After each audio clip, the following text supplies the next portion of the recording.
Une page culture tout de suite dans ce journal à l'approche de ce nouveau week-end de couvre-feu prolongé.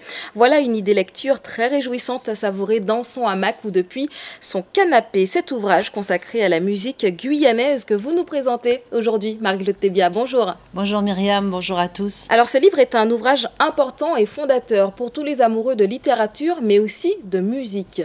Oui, et différents aspects de la musique guyanaise, la musique populaire créole d'Émile Lanoux vient tout juste de sortir, c'est tout chaud.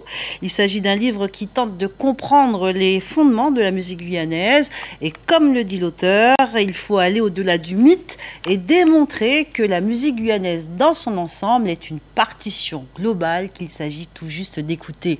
Émile Lanoux part d'un constat, la musique locale ne revendique pas d'identité propre, à l'instar d'autres musiques du monde, un constat qui entraîne une remise en question permanente, créant un flou artistique savamment orchestré.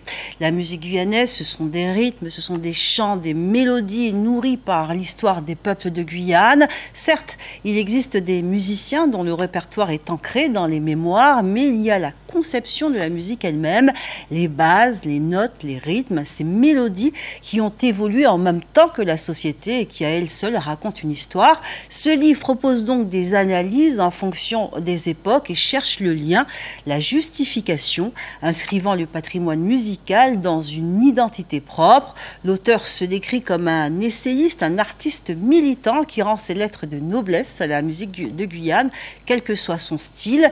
Une musique malheureusement marquée par cette réputation funeste attachée au pays depuis des siècles.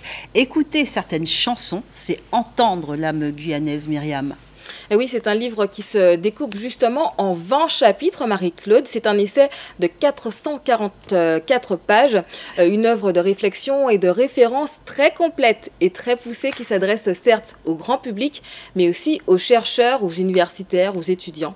Émile Lanoux s'est donc bien exprimé. Absolument. Émile Lanoux a mis près de 7 ans pour concevoir cet ouvrage. Cet artiste engagé, ancien directeur d'école, passionné, a toujours étudié la musique donc sous toutes ses formes.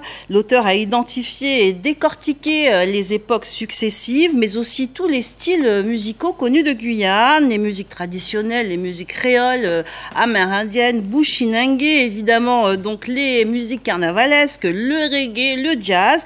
Il développe également des thématiques avec un focus par exemple sur le tambour ou encore les femmes guyanaises dans le jazz. C'est un livre donc très documenté, très pédagogique. Beaucoup d'artistes vont s'y reconnaître. Ce livre est illustré par de très belles photographies d'artistes et de groupes, d'orchestres également. C'est un livre patrimonial qui fera date, une référence dans l'univers musical. Une chose est sûre, Myriam, c'est qu'au terme de cette lecture, la musique guyanaise apparaît très fortement comme bien présente, appartenant à une forte identité culturelle. Il suffit juste d'y croire pour la valoriser. Différents aspects de la musique guyanaise, la musique populaire créole d'Émile Lanoux, une rubrique avec une interview de l'auteur que vous retrouverez dès demain sur GuyaneLaPremière.fr. Merci Marie-Claude pour Merci, ce Myriam. très beau portrait de cet ouvrage qu'on a hâte de découvrir.